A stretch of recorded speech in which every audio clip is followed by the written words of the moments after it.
Let Narciso, please come in. Miss Let.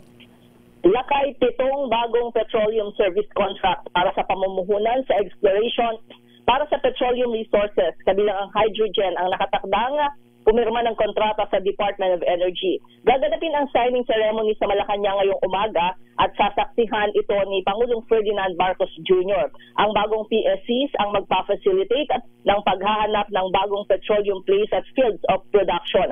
Inaasahang makatutulong ito sa energy security at lilikha ng mga trabaho. Gayun din, makababawas sa dependence ng bansa sa imported na langis.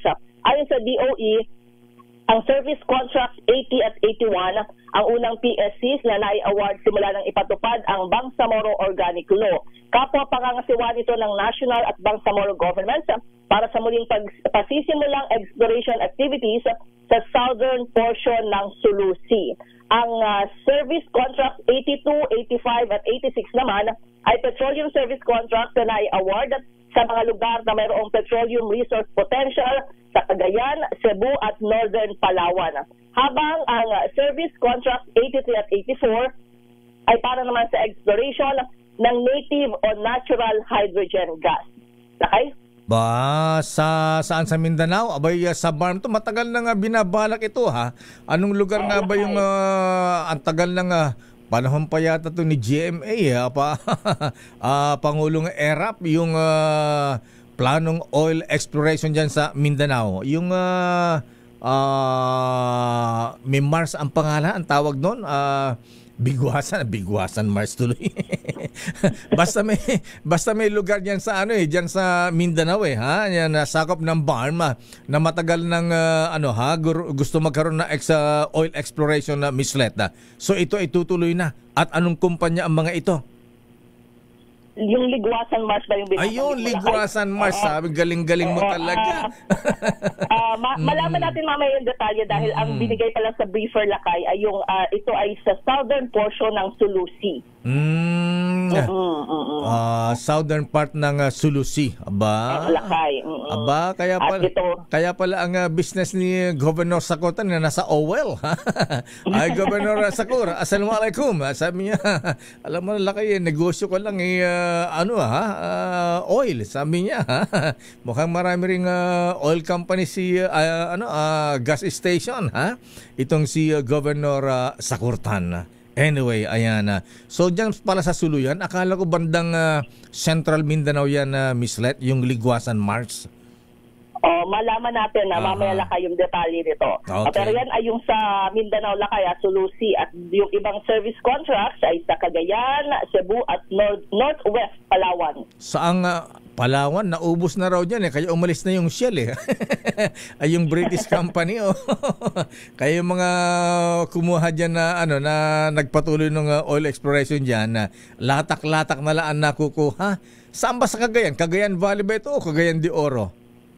Cagayan pa lang yung binanggit Lakay. Ayan, Cagayan. Ito, possible drilling targets. Ayan, yung hahanapin dyan. Okay. Para sa possible production. Ano mga oil companies ang mga ito? Wala pang binanggit Lakay. Mamaya malaman natin kapag nagkapirmahan na sa palasyo. Ayan, kala ko Don Ramon ang oil company. Ayan, Petron.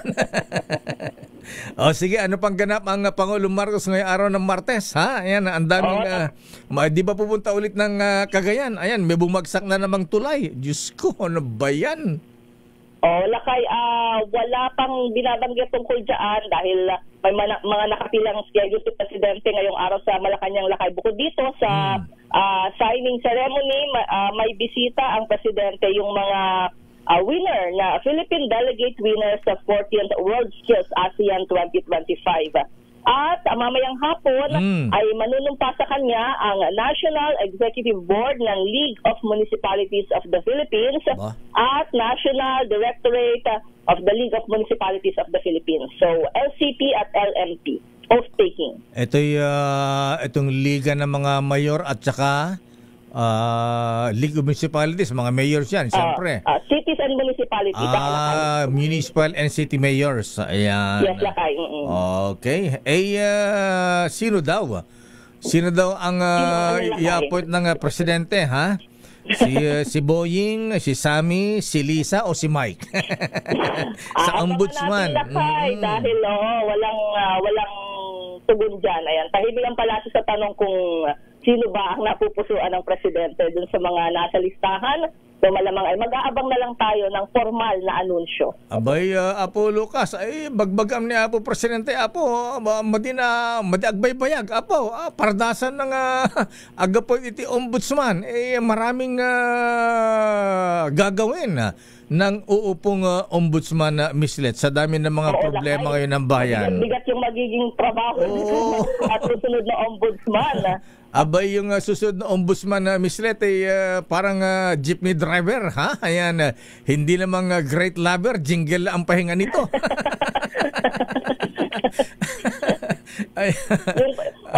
yung papasok pa lang lakay, di ba? Tapos alam mo na yung magiging trabaho mo. Masakit sa ulo. Ayan. Talagang ganyan. Pero ang ombudsman po, Mabin, isa sa mga pinaka-powerful ayan, na posisyon sa gobyerno dyan. At saka independent yan, ha? Di ba, Justice Fred Ampuan, ayan, ang ombudsman kaya niyang imbestigahan na walang sinisino ito, ha? Mapa executive, mapa judiciary at legislative branch. Abay, moto proprio, ayan, nakasada ito sa kanilang power sa Constitution. Ayan, pwedeng imbestigahan kahit sino, ha? At kahit wala palang reklamo, ha? On their own, pwedeng mag-imbestiga. Ayan, ang ombudsman mislet. Pagka nakinalang may mga anomalya. Oo, lakay, di ba kahit ngayon lifestyle check, pwedeng sila yung mag-initiate niyan sa mga opisyal.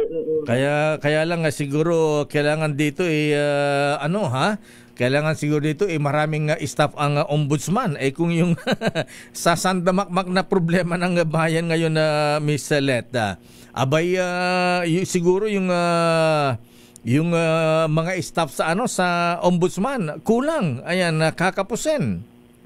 Oo, lakay, lalo na ngayon, kaya yan yung magiging hamon lakay sa magiging bagong ombudsman dahil nakatuon ang atensyon sa kanya dahil nga dito sa kontrobersya sa flood control projects at syempre aabangan ng mga tao lakay kung ano ang mangyayari sa mga kaso. Ayan, abangan natin Miss Let. Ayan, sino ang maswerte? Ayan, si Boying, si Sammy, si Lisa o si Mike?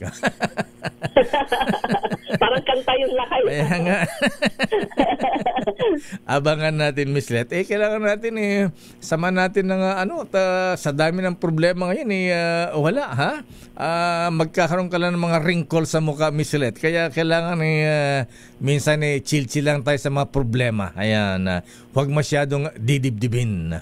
Baka mamaya. Totoo yan lakay, pero yung ating mga kababayan, hindi rin natin masisisilakay na problemahin yung malaking problemang yan sa gobyerno. Ayan, totoo yan, Miss Let. Kaya chill-chill lang. Pero dapat ang gobyerno, Mr. President, naiinip po ang bayan. Agbayag mo na po, ang tagal-tagal. Ayan, sana may makulong kaagad. Ayan, makasuhan at may makulong kaagad. Okay nga, Rod. Maraming salamat, Miss Let, mula sa Malacanang. Good morning, ito si Let Narciso para sa DZRH. Una sa Pilipinas, una sa Pilipino.